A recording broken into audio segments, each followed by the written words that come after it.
नमस्कार मित्रांनो, मी आहे रवी स्वामी आणि आपलं स्वागत आहे रवीज मराठी ब्लॉग या यूट्यूब चॅनलवरती।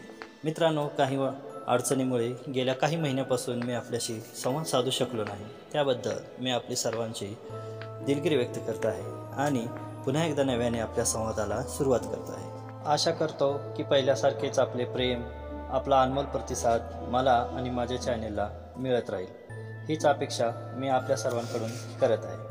माझ्या चॅनेलला भरभरून प्रेम द्या आणि अजूनपर्यंत सबस्क्राईब केले नसेल तर नक्कीच सबस्क्राईब करा। आपल्या प्रतिसादाची मला आणि माझ्या चॅनेलला खूप खूप गरज आहे। धन्यवाद। तर मित्रांनो, आजचा आपला विषय आहे आपल्या घरातील देव्हारा म्हणजेच देवघर। मित्रांनो, सर्वांच्या घरी देवघर देव्हारा हा असतोच।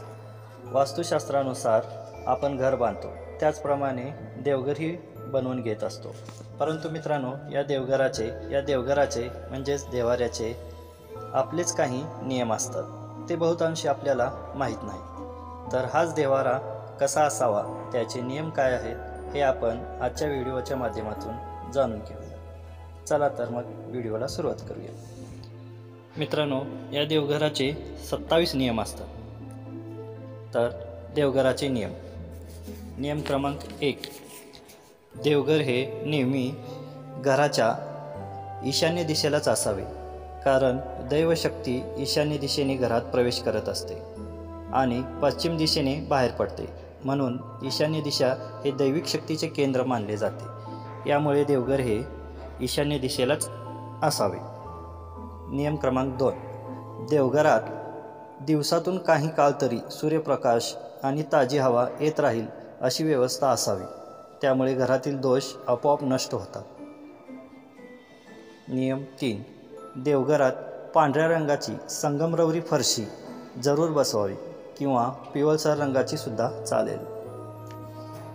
नियम 4, देवघरात कुलदेवतेची प्रतिमा अगर मूर्तीपेक्षा कुलदेवतेचा टाक असणे आवश्यक आहे। इष्टदेवतेची प्रतिमा किंवा मूर्ती असावी। श्री गणेशाची मूर्ती आणि लंगडा बाळकृष्ण जरूर ठेवावा। मित्रांनो, टाक म्हणजे काय असतं? टाक हे ज्याप्रमाणे आपण एखाद्या ॲल्युमिनियम किंवा तांब्याच्या किंवा पितळेच्या प्लेटवरती एक प्रकारची आपली कुलदेवतेची मूर्ती छापलेली असते, त्यालाच टाक म्हणतात। टाक हा प्रभावशाली असतो, त्यामुळे कुलदेवतेची मूर्ती किंवा फोटो ठेवण्यापेक्षा टाक ठेवलेला चांगला असतो। त्यानंतर आहे नियम क्रमांक 5, देवी देवतांच्या प्रतिमा फोटो या दक्षिण बाजूला किंवा दक्षिण भिंतीवरती लावू नयेत। यामुळे काय होतं, आपली पूजा करते वेळेस जी स्थिती असते ती दक्षिण बाजूला, म्हणजे आपले मुख जे असते ते दक्षिण बाजूला होते आणि शास्त्रानुसार दक्षिण दिशेला आपला चेहरा करून पूजा करू नये। त्यानंतर नियम क्रमांक आहे 6, देवघराच्या अगदी समोरासमोर तिजोरी नसावी। नियम क्रमांक 7, देवघरात पूर्वजांचे फोटो लावू नये। ज्याप्रमाणे आपण आपले जे नातेवाईक आजोबा वगैरे वारलेले आहेत, अशांचे आपण फोटो देवघरात लावू नयेत। त्यानंतर नियम क्रमांक आहे 8, फुटलेल्या मूर्ती म्हणजेच भंग झालेल्या मूर्ती आणि खराब झालेले देवी देवतांचे फोटो देवघरात लावू नये। नियम क्रमांक 9, ईश्वर हा एकच आहे, याप्रमाणे देवघरात कमीत कमी मूर्ती किंवा प्रतिमा ठेवावी।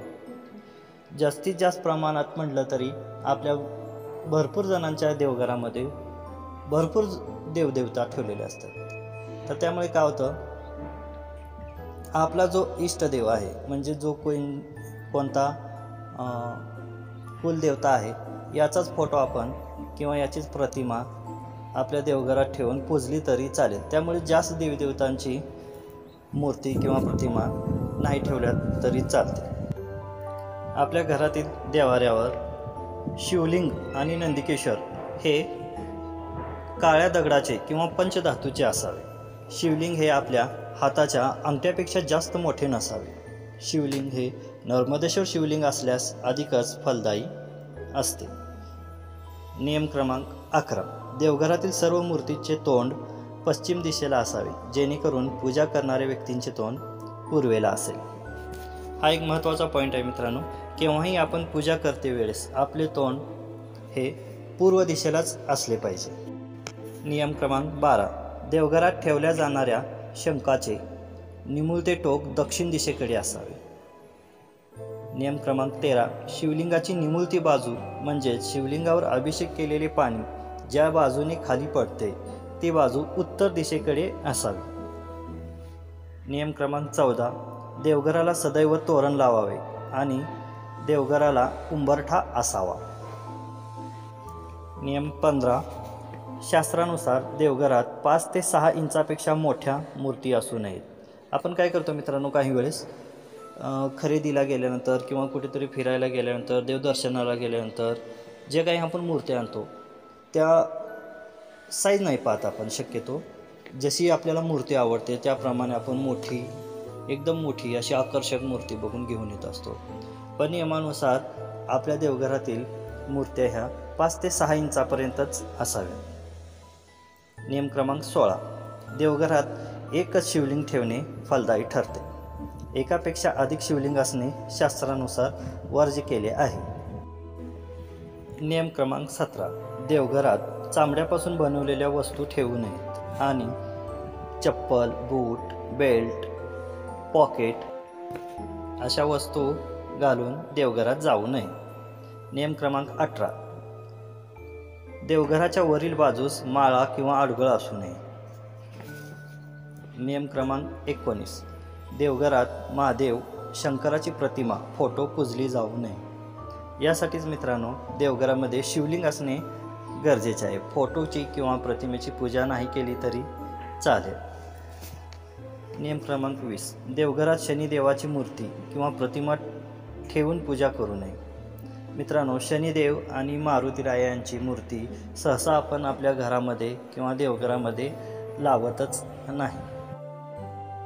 नियम क्रमांक 21. घरामध्ये मारुतीरायांची म्हणजेच हनुमानाची मूर्ती किंवा फोटो चालेल, पण देवघरामध्ये ठेवू नये.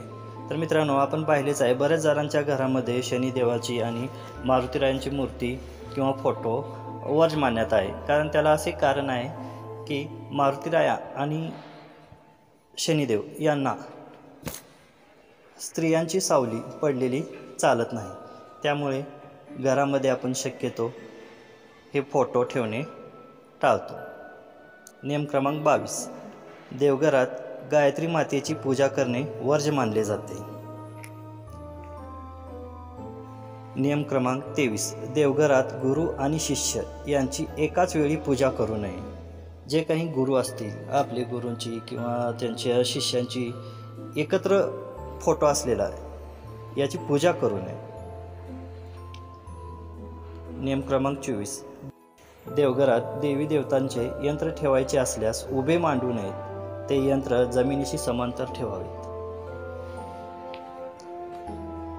नियम क्रमांक 25. देवघरात एकाच देवाच्या 2 किंवा त्यापेक्षा जास्त मूर्ती किंवा एकाच देवाच्या 2 किंवा जास्त प्रतिमा ठेवू नयेत आणि पूजू नयेत. एक मूर्ती किंवा एक प्रतिमा असेल तर चालेल.